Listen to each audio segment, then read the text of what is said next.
사랑합니다. 사랑합니다. 자, 이스라엘 백성으로서는 이제 쉽지 않는 그런 가나안 정복 전쟁을 치루어야 합니다. 자, 가나안 족속들은 철병거를 가지고 있다고 합니다. 또 아낙 자손 같은 거대한 장대한 거인들도 있습니다. 야만적이고 싸우기를 좋아하는 우상 숭배를 하는 이 족속들이 살고 있는 그 가나안 땅을 이제 정복해야 합니다. 이제 요단강을 건너서 첫 번째 관문, 첫 번째 성 여리고성을 정복해야 합니다. 성경에 보니까 여리고성은 굳게 닫혀 있었다. 사람들의 출입이 없었다. 굳게 닫혀 있습니다. 철옹성처럼 그렇게 닫혀 있었습니다. 자, 기록에 의하면 여리고성은 아주 견고한 그런 성이었습니다.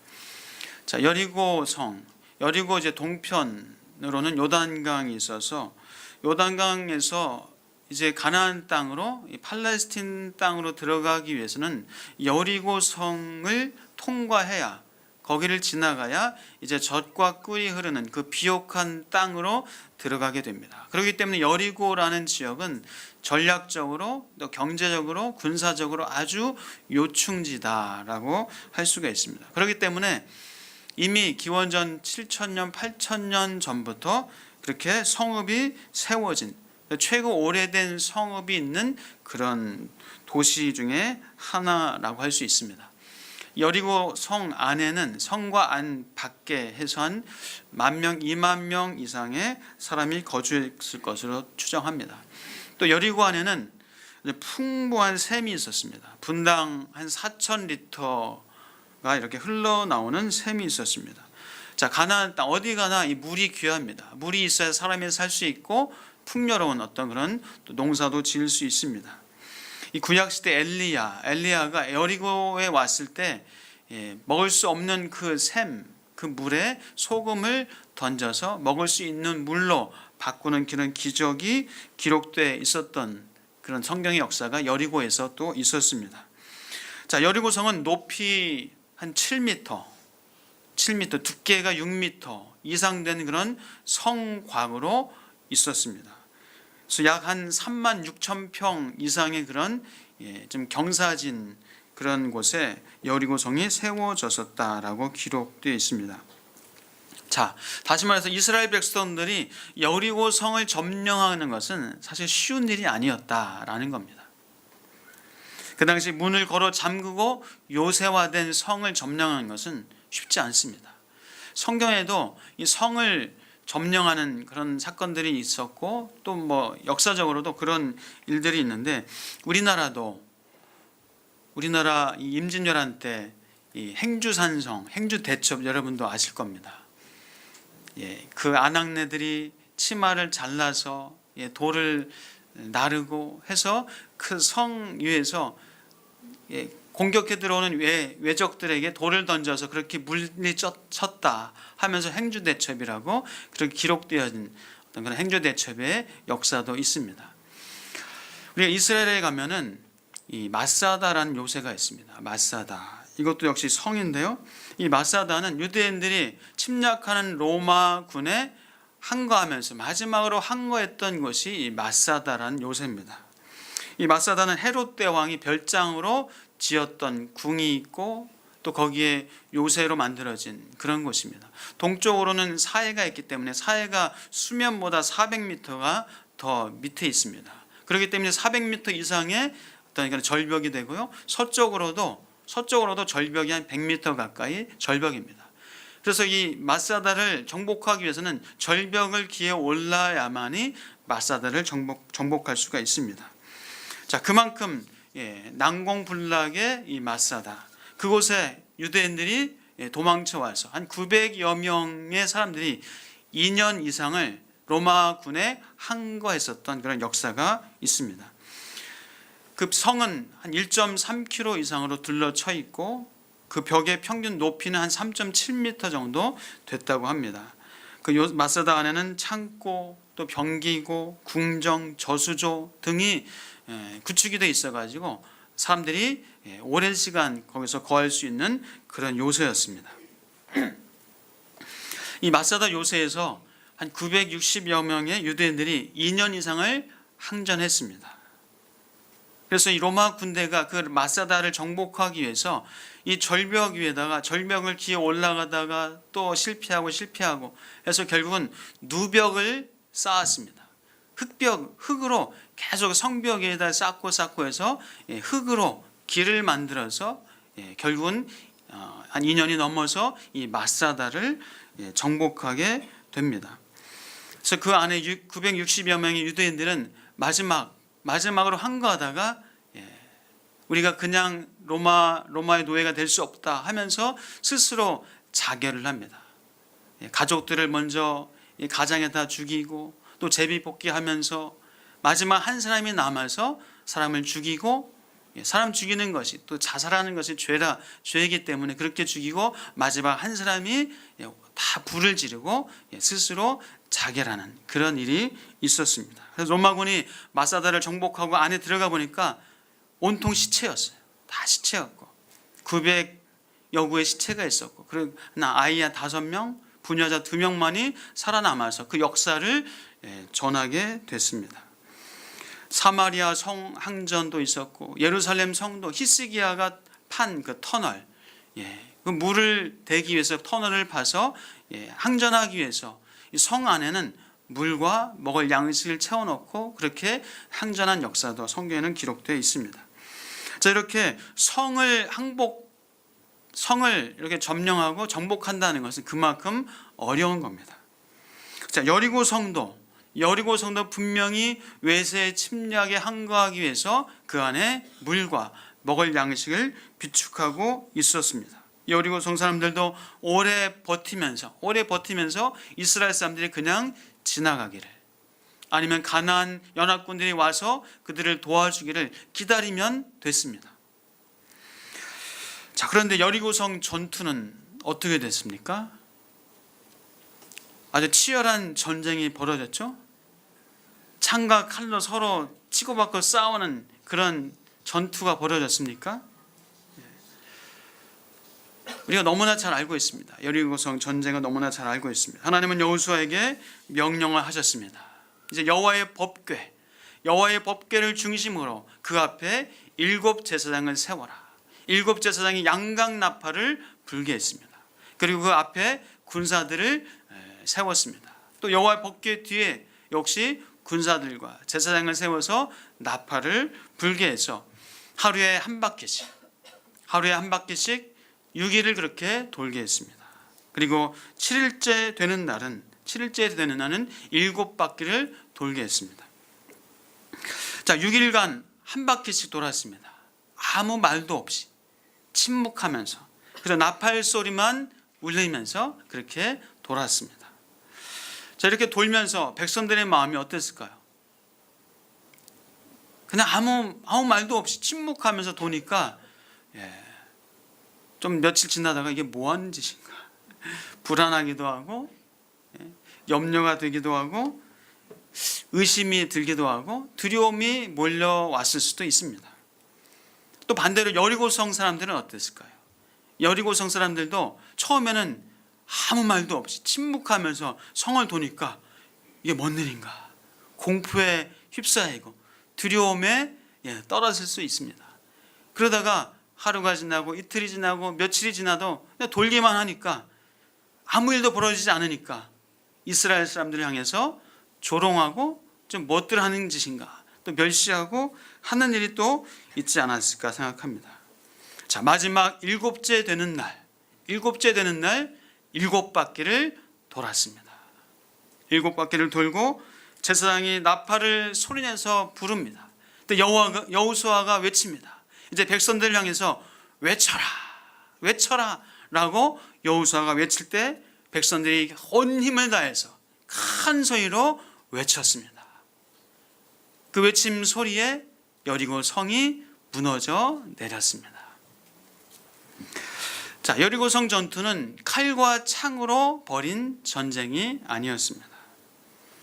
전쟁 같지도 않게, 그렇죠? 전쟁 같지도 않게 끝나버린 전쟁이었습니다.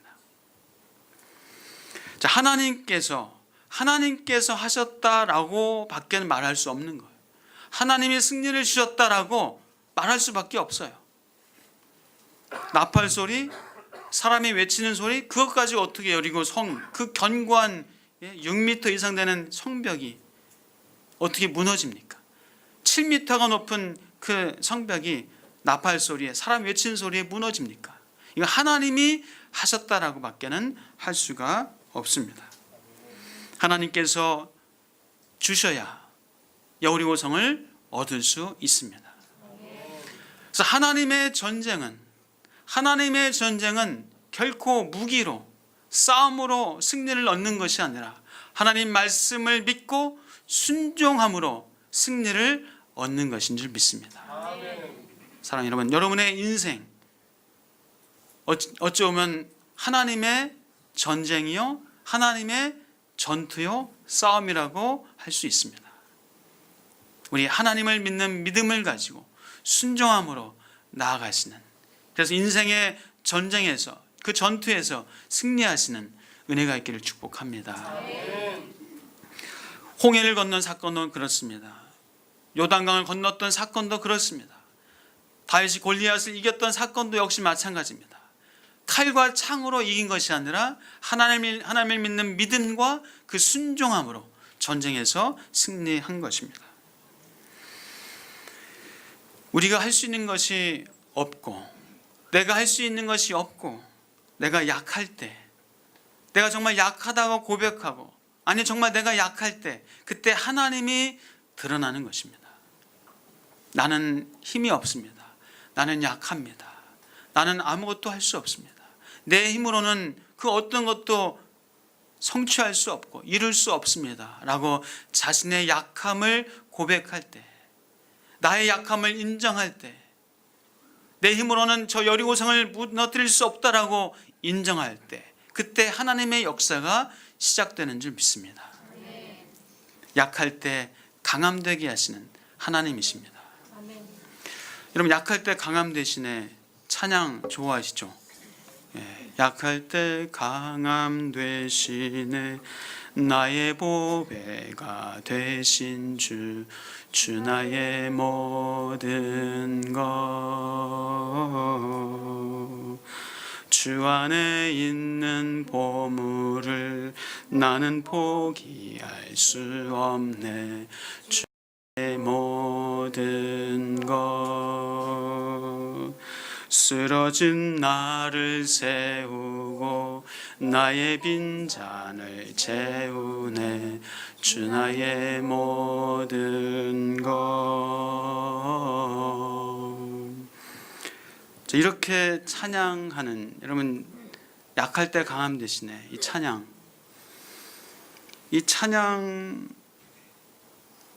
만든 사람이 데니스 저니건이라고 합니다. 미국 분인데 데니스 저니건, 이분이 세계적인 기독교 음악인이 됐습니다.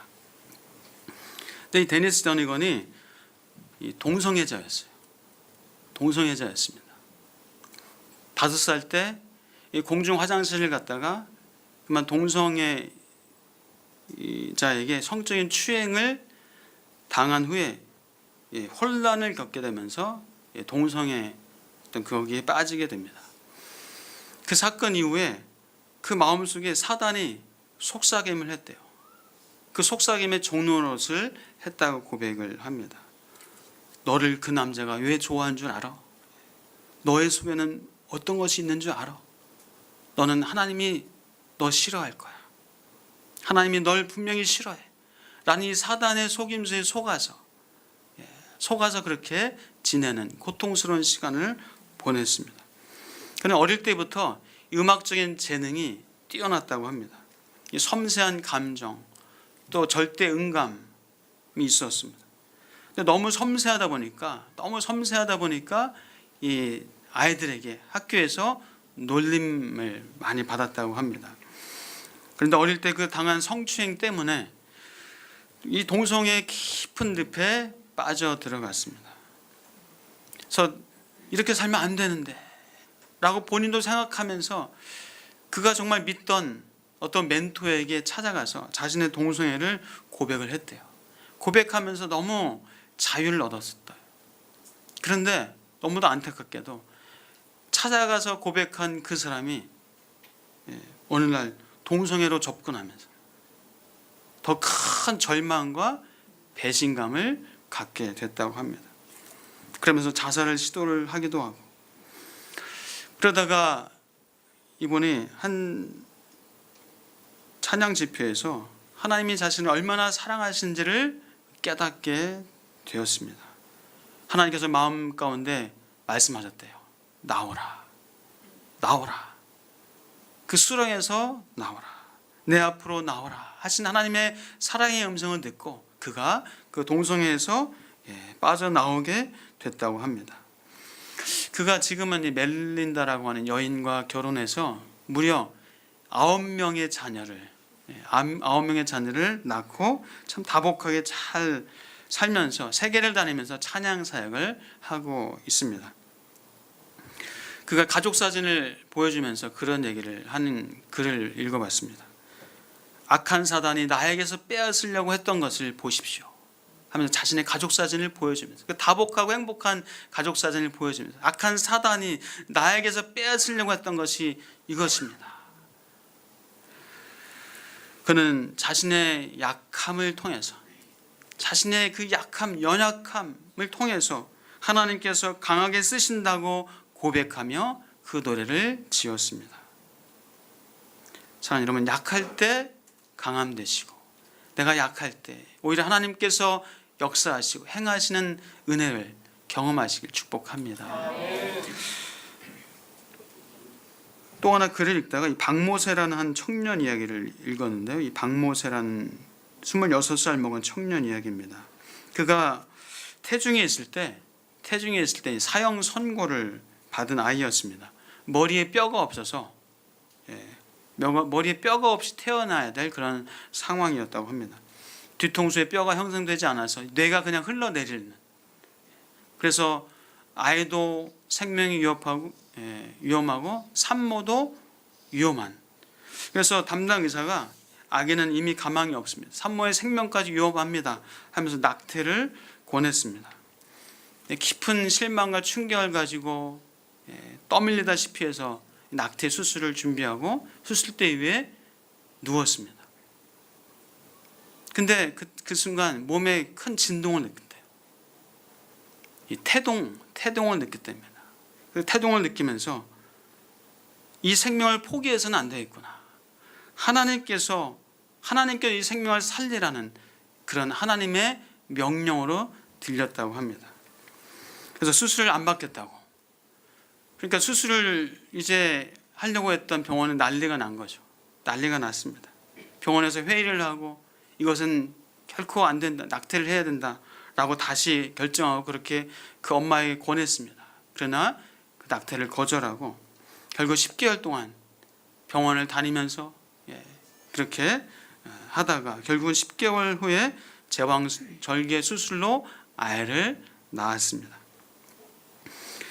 뇌가 그저 이 뼈도 없이 흘러내리는 그런, 호흡하는 것만도 기적인 거예요. 그래서 그 엄마가 이제 의료진한테 그렇게 물어봤대요. 수술하면 희망이 있습니까? 수술하면 희망이 있습니까? 의료진이 말하기를 이거는 1%의 희망도 없습니다. 만약에 수술해서 이 아이가 산다면은 이것은 의학적인 힘이 아니라 신이 살린 겁니다 라고까지 말을 했대요. 그 엄마가 기도할 테니 최선을 다해 주십시오. 결국 태어난 지 3일 만에 그 아이가 수술대에 올랐습니다. 그래서 70%의 대뇌를 또 90%의 소뇌를 다 잘라냈습니다. 그래서 병원에서는 이 아이는 먹지도 못하고 보지도 못하고 듣지도 못하고 걷지도 못하고 그렇게 고통스러워하다가 이 아이는 죽을 겁니다 라고 그렇게 사망 선고를 내렸습니다. 그런데 1%의 희망도 없다고 하는 이 아이가 장애가 좀 몸에 있지만 그 아이가 잘 자랐습니다.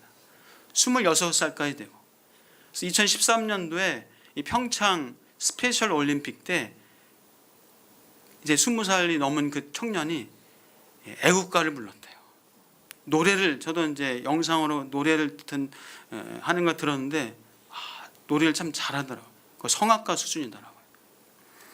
지금은 세계를 다니면서 자신이 노래하는, 하나님을 노래하는 그런 삶을 살고 있습니다. 이 약한 자를 들어서 쓰신 하나님, 이 하나님이 하셨다라고밖에 말할 수 없는 그런 것을 하나님께서는 우리에게 또한 보게 하십니다. 사랑하는 여러분, 우리의 삶도 사실 마찬가지입니다. 하나님이 우리의 호흡을 끊으시면 사실 우리는 몇 초도 살 수 없어요. 우리는 그렇게 약한 존재입니다. 하나님이 우리의 호흡을 막으시면은 우리는 그냥 존재할 수 없는 존재입니다. 우리는 약한 존재입니다. 우리는 무능한 존재입니다. 사실 나의 무능하고 약한 것을 인정하는 것 중에 최고의 고백은 바로 하나님 앞에서 나는 죄인입니다 라고 고백하는 회개입니다. 회개하는 곳에, 나는 약한 존재입니다, 회개하는 곳에 하나님의 회복과 부흥의 역사가 있는 줄 믿습니다. 사랑하는 여러분, 우리의 약함을 고백할 때 오히려 하나님의 강함이 드러나시고 하나님의 역사가 나타나게 될 줄 믿습니다. 여러분 약하십니까? 그럼 감사하십시오. 여러분 별 볼 일 없으십니까? 그럼 감사하십시오. 여러분 보잘것 없습니까? 감사하십시오. 하나님이 드러나게 될 줄 믿습니다. 우리의 약함을 통해서 오히려 약하다고 고백한 그때부터 하나님께서 역사하실 줄 믿습니다. 하나님께서는 여호수아에게 여리고성을 주실 것을 약속하셨습니다.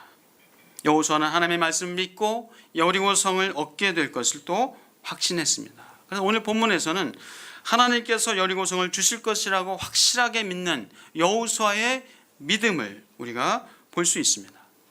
믿었기 때문에 여호수아는 믿음으로 이제 이스라엘 백성들에게 몇 가지 명령을 내립니다. 자, 여리고성에 있는 모든 물건을 여호와 하나님께 바치라. 그리고 기생 라합과 그 가족들은 살려주어라. 그 안에 있는 그 물건을 취하게 되면 화를 당할 것이다. 은금, 동철과 그 기구를 하나님께 구별하여 드려라 라는 그런 명령을 했습니다. 자, 이런 명령을 했다는 얘기는 이미 하나님께서 여리고성을 주셨다는 확신이 있는 거예요. 이미 여리고성은 이미 우리 것이라는 확신이 있기 때문에 여리고성을 점령한 후에 일들을 여호수아가 명령을 한 것입니다. 여호수아는 하나님을 향한 믿음이 있었습니다. 하나님을 향한 믿음과 신뢰가 있어서 이스라엘 백성들에게 그 후에 일들을 명령했습니다. 사랑하는 여러분, 하나님을 향한 믿음과 신뢰가 있으시길 축복합니다. 지금 당장 오늘만이 아니라 이제 하나님께서 내일 여러분의 장래 미래에 행하실 것을 믿고 믿음으로 선언하시길 주의 이름으로 축복합니다. 여러분, 하나님의 백성으로서 가장 중요한 신앙을 우리는 여기서 볼 수가 있어요. 그것이 무엇입니까? 우리 16절 한번 같이 읽어보겠습니다. 자, 16절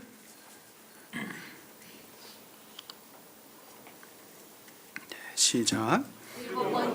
제사장들이 나팔을 불 때에 여호수아가 백성에게 이르되 외치라, 여호와께서 너희에게 이 성을 주셨느니라. 아멘. 외치라, 여호와께서 너희에게 이 성을 주셨느니라. 여호와께서 주셨느니라. 여호와께서 주셨느니라 라는 고백입니다. 하나님께서 이미 여리고 성을 주셨다는 고백. 여러분, 이 고백이 왜 중요합니까? 이 고백이 왜 중요합니까? 저 여리고 성은 하나님께 속했다는 고백입니다. 이 전쟁은 하나님께 속했다는 고백입니다. 이스라엘 백성은 하나님께 속했다는 고백입니다. 이 가나안 땅의 정복은 하나님께 속했다는 고백입니다. 우리 인생은, 저와 여러분의 인생은 하나님께 속했다는 고백, 여호와께서 주셨느냐라는 그 고백, 우리의 고백 되실 줄 믿습니다. 그래서 그 여리고 성을 하나님께서 주셨으므로 그 성의 주인은 하나님이시다, 가나안 땅의 주인은 하나님이시다 라는 그런 고백을 여호수아는 하고 있습니다. 자, 그러므로 하나님의 것이기 때문에 하나님의 방법대로 취하는 겁니다. 하나님의 방법을 가지고 그 여리고성을 정복하고 취하는 거예요. 하나님의 방법이 무엇입니까? 하루에 한 바퀴씩 도는 거예요. 그리고 7일째는 7바퀴 돌고 나팔을 불면서 그냥 크게 외치는 거예요. 그것이 하나님의 방법이에요. 또 여리고성을 점령했을 때 그 물건을 다 여호와께 드리는 겁니다. 그 기생 라합과 그 가족들을 살려주는 겁니다. 은금동철 기구를 구별하는 것, 그것이 바로 하나님의 방법이요 하나님의 방법대로 여리고성을 취하는 겁니다. 사랑하는 여러분, 하나님께서 우리에게 가장 원하시는 모습이 바로 이것입니다. 바로 하나님의 방법대로 행하는 것입니다. 하나님의 방법대로 행하는 것이 우리의 삶에 가장 하나님께서 원하시는 모습입니다. 하나님이 만물의 주인 되시고 내 인생의 주인이시다. 내 삶의 주인이심을 고백하고 내 삶을 다스려 주시옵소서 라고 내 삶을 드리는 것을 하나님께서는 원하시고 기뻐하십니다. 자, 하나님의 백성으로서 가장 핵심이 바로 그것입니다. 하나님의 백성의 핵심이 바로 하나님의 말씀대로 순종하는 것. 자, 하나님의 백성이라면 하나님의 말씀대로 순종하는 것. 그 왕이신 하나님의 말씀대로 다스림을 받는 것이 바로 하나님의 백성의 삶의 가장 핵심적인 삶이죠. 자, 좀 바꿔서 그럼 그리스도인의 가장 핵심이 뭡니까? 자, 그리스도인의 가장 핵심적인 모습이 뭘까요? 자, 그리스도인이 뭡니까? 그리스도인은 그리스도의 사람이라는 거예요. 그리스도의 사람. 저와 여러분은 그리스도의 사람인 줄 믿습니다. 저와 여러분은 예수 그리스도의 사람인 줄 믿습니다. 우리 같이 한번 고백할까요? 나는 예수 그리스도의 사람입니다. 나는 예수의 사람입니다. 네. 자, 예수의 사람은 바로 예수 그리스도의 다스림을 받는 것이 가장 중요한 핵심이에요. 예수님이 나의 주인이심을, 나의 주인 되심을 고백하는 것이 가장 중요한 우리 신앙의 핵심이라는 겁니다. 여러분 고백하십니까? 예수님이 나의 주인이십니다. 아멘. 그래서 우리 그리스도인의 정체성은 바로 거기에서 나타나고 드러나는 겁니다. 그리스도인의 모습은 바로 예수 그리스도가 나의 주인이십니다라는 그런 고백으로 나타나고 드러납니다. 그래서 우리가 사실 자주 빈번하게 갈등하는 게 그거예요. 내가 주인인가? 예수님이 주인인가? 이 돈, 이 재물의 주인이 나인가? 예수님인가? 이 시간, 나에게 주어진 시간, 이 시간의 주인이 나인가? 예수님인가? 이 자녀의 주인이 나인가? 예수님인가? 우리 삶의 모든 것이 이 주인이 예수님인가 나인가? 그것이 갈등 고민 아닌가요? 그 갈등 때문에 힘들어하는 것이 아닌가요? 다스림을 받지 않으려고 하니까 갈등이 생기고, 내가 주인 노릇하려고 하니까 고민과 염려가 생기는 거예요. 예수님이 주인이라고 고백할 때 그때 갈등이 없는 거예요, 사실. 예수님이 이 돈의 주인이십니다. 예수님이 시간의 주인이십니다. 예수님이 내 인생의 주인이십니다 라는 그 진정한 고백을 할 때 갈등이 없는 거예요. 내가 자꾸 주인 노릇하려고 하니까, 내 것이라고 생각하고 그렇게 한번 해보려고 하니까 갈등과 번민과 고민과 염려와 두려움이 생기는 거예요. 사랑하는 여러분, 축복합니다. 하나님께서 주셨음을 인정하실 축복합니다. 여리고성은 하나님이 주셨습니다. 가나안 땅은 하나님이 주셨습니다. 다시 말해 하나님이 주인이십니다. 내 인생의 주인은 하나님이십니다. 고백하면서 살아가시길 주의 이름으로 축복합니다. 그때 갈등과 번민과 걱정과 근심과 염려와 두려움이 아니라 예수님이 내 인생의 주인이시기 때문에 주님께 맡길 때, 주님께서 오히려 더 풍성한 것을, 더 귀한 것을 내게 맡겨주시는 그 은혜를 경험하시길 주의 이름으로 축복합니다. 우리 같이 한번 고백할까요? 예수님이 나의 주인이십니다. 예수님이 내게 맡겨주셨습니다. 아멘. 기도하겠습니다. 하나님 감사합니다. 예수님이 내게 맡겨주신 것임을 고백하고 인정하며 예수님이 나의 인생의 주인임을 내 삶에서 실제적으로 믿고 인정하며 살아갈 수 있는 믿음의 사람들 되게 하옵소서. 하나님, 이미 예수 그리스도가 주인이심을 우리가 믿고 고백했사오니 그것을 누릴 줄 알고 그것을 고백하고 확증하면서 살아가는 믿음의 대장부들 다 되게 하옵소서. 예수 그리스도의 이름으로 기도하옵나이다. 아멘.